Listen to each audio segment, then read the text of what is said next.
Hello everyone. आज की इस वीडियो में हम करेंगे एक्सरसाइज 2.2 का फर्स्ट पार्ट का थर्ड क्वेश्चन। तो चलिए स्टार्ट करते हैं हम। ठीक है, इस क्वेश्चन में हमने क्या करना है, पहले जीरोस फाइंड आउट करनी है और फिर वेरीफाई भी करना है इस क्वेश्चन को। ठीक है, तो सबसे पहले हम इसको ठीक पैटर्न में लिखेंगे। देखो पहले क्या लिखा हुआ है इस क्वेश्चन में, एक्स स्क्वायर वाली टर्म लिखी हुई है। फिर कॉन्स्टेंट टर्म कब आती है, लास्ट में आती है, पहले एक्स वाली टर्म आती है ना। तो इस टर्म में लिखेंगे सबसे पहले हम क्वेश्चन को। तो चलिए स्टार्ट करते हैं। सबसे पहले क्या आ जाएगा, 6x², फिर आएगी x वाली यानी -7x, फिर आएगी जो कांस्टेंट टर्म बच गई वो -3। ये बन गया हमारा लास्ट क्वेश्चन वाला ही पैटर्न बन गया है ना। अब चलिए सबसे पहले क्या करेंगे, लेट करेंगे इसको px के इक्वल। तो px इज इक्वल टू कितना हो जाएगा, हाँ 6x² -7x -3, ये हो गया। अब आगे px को क्या रख देंगे, 0 के इक्वल रख देंगे। तो हमारी जो इक्वेशन बन जाएगी वो हो जाएगी 6x² -7x -3 इक्वल टू 0। अब इसको हम सोल्व कर लेंगे। हम x की वैल्यूज निकालेंगे। x के कितनी वैल्यूज आएंगी, 2 वैल्यूज, क्योंकि इसकी डिग्री कितनी है, 2 है, तो 2 वैल्यूज ही आएंगे हमारे पास में। तो हम क्या करते हैं, जो फर्स्ट टर्म होती है और लास्ट टर्म उनका मल्टीप्लीकेशन कर लेते हैं। कितना आएगा, ये 6 है, ये -3 है, तो 6 3 ज़ा 18 यानी -18। तो मल्टीप्लाई करने पे कितना आना चाहिए, -18 आना चाहिए। और जब हम उनको ऐड करें तो कितना आना चाहिए, -7 आना चाहिए। ठीक है, तो अब देखो क्या कुछ ऐसे पैटर्न्स हैं जो मल्टीप्लाई करने पे कितना आना चाहिए, -18। 18 लिख लो, है ना, 18 लिखो एक बार। तो 18 के ऐसे 2 फैक्टर्स बनाओ। ठीक है, 2 फैक्टर बनाओ जिससे कि हम सोल्व करें तो हमारे पास में -7 आ जाए। ठीक है, तो 2 फैक्टर्स क्या क्या हो सकते हैं, एक देखो 9 ले सकते हैं, 1 ले सकते हैं, 2 ले सकते हैं, है ना। 9 2 ज़ा कितना हो गया, 18। ठीक है, 18 हो गया। अब हम सिंबल्स देखेंगे, हमें क्या चाहिए, माइनस का 7। ठीक है, तो एक तो आएगा प्लस का, एक माइनस का, तभी हमारे पास माइनस हो सकता है ये, है ना, प्लस माइनस माइनस। तो देखो हमें सिंबल किसका चाहिए, -7 चाहिए, तो बड़े के आगे क्या लगा देंगे, माइनस लगाएंगे, और जो बचा उसके साथ क्या लगा देंगे, प्लस। तो देखो अब देख लो, हम मल्टीप्लाई करेंगे तो क्या आ जाएगा, ये -18 -9 प्लस के 2 को अगर मल्टीप्लाई कर रहे हैं तो कितना आ जाएगा, -18। और अगर इसको सोल्व करेंगे, -9 + 2 कितना होता है, -7। तो हम ये लिख सकते हैं यहाँ, है ना। बस इनके साथ क्या लगा देंगे, x लगा के -7x की जगह पे लिख देंगे इनको, बस ये करना है। और सारा as it is, same as it is लिखना है। 6x² है तो 6x², इसकी जगह बस हमने क्या कर देना है, -9x + 2x, -3 है तो -3 लिख देंगे इक्वल टू 0। अब क्या कर लेंगे, डिवाइड कर लेंगे 2 टर्म्स में। तो फर्स्ट 2 टर्म्स में क्या कॉमन ले सकते हैं हम, ठीक है, फर्स्ट 2 टर्म्स में ले सकते हैं। एक तो हम 3 की टेबल में 6 भी आता है, 9 भी, तो 3 कॉमन ले सकते हैं। एक x दोनों में है तो x कॉमन ले लिया, तो अंदर क्या बच जाएगा, 2। 3 2 = 6 होता है ना, 2 बच गया। एक x बाहर गया तो एक अंदर बच गया, माइनस है तो माइनस लगा देंगे।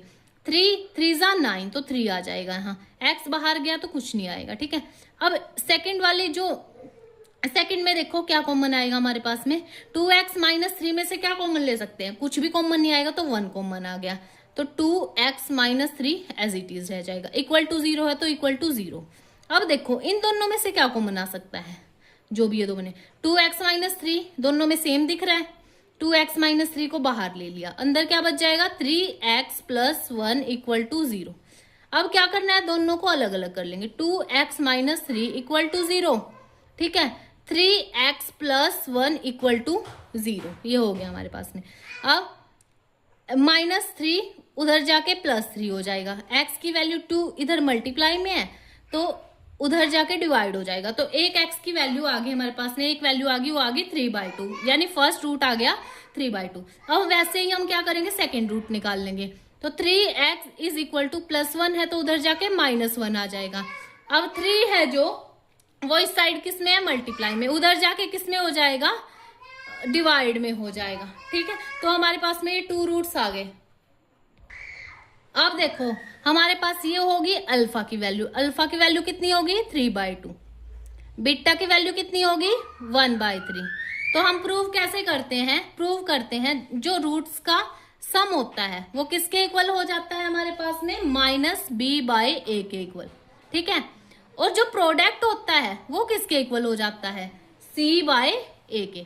तो हमें किसकी जरूरत है, ए बी सी की और जरूरत है, क्योंकि अल्फा बीटा तो हमारे पास आ चुके हैं। तो ए बी सी कहाँ से आएगा, ए कहाँ से आएगा, जो इक्वेशन में देखेंगे हम, ये वाली इक्वेशन है तो एक्स स्क्वायर के साथ क्या होता है ए, तो 6 आ गया। बी जो एक्स के साथ होता है कोफिशिएंट उसका -7 आ गया। सी क्या हो जाएगा, -3 जो कांस्टेंट टर्म होती है -3। तो बस वैल्यूज पुट कर दो सारी, अल्फा की जगह 3/2 रख दो, प्लस बीटा की जगह क्या रख दो 1/3 इज इक्वल टू, माइनस है तो माइनस, बी की क्या वैल्यू है -7, ए की क्या वैल्यू है 6। सोल्व करो, देखो सेम आ रहे हैं क्या, एलसीएम लेंगे कितना आ गया, 3 2 जा 6, ठीक है। 9 + 2 है ना, ठीक है, इज इक्वल टू, माइनस से माइनस कैंसिल, 7/6, ठीक है। यहाँ क्या आ जाएगा हमारे पास में, सॉरी यहाँ हमारे पास बीटा की वैल्यू -1/3 है, यही मिस्टेक होगी हमारे पास में, ठीक है। तो -1/3, यहाँ भी -1/3, यहाँ भी क्या आ जाएगा, माइनस आ जाएगा। तो 9 - 2 कितना हो गया, 7/6 इज इक्वल टू 7/6। तो left hand side is equal to right hand side.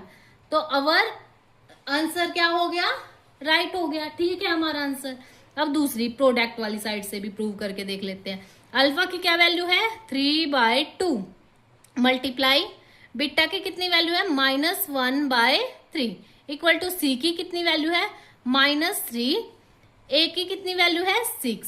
तो कर लो सोल्व, 3 से 3 कैंसिल, क्या बचा -1/2 इज इक्वल टू, ये भी देख लेंगे 3 से कैंसिल हो जाएगा, 3 1 जा 3, 3 2 जा 6, -1/2। तो left hand side is equal to right hand side. तो अवर दोनों साइड इक्वल हो गए हमारे पास में, तो अवर आंसर इज करेक्ट, ठीक है। तो हमारा आंसर क्या है, बिल्कुल ठीक है। तो आज के लिए बस इतना ही। तो जो नेक्स्ट क्वेश्चन है हमारा 4th, इस क्वेश्चन का आंसर आप कमेंट में देंगे, कमेंट सेक्शन में दीजिएगा। अगर आप 10th क्लास के हैं तो चैनल को सब्सक्राइब कीजिए, लाइक कीजिए और शेयर कीजिए।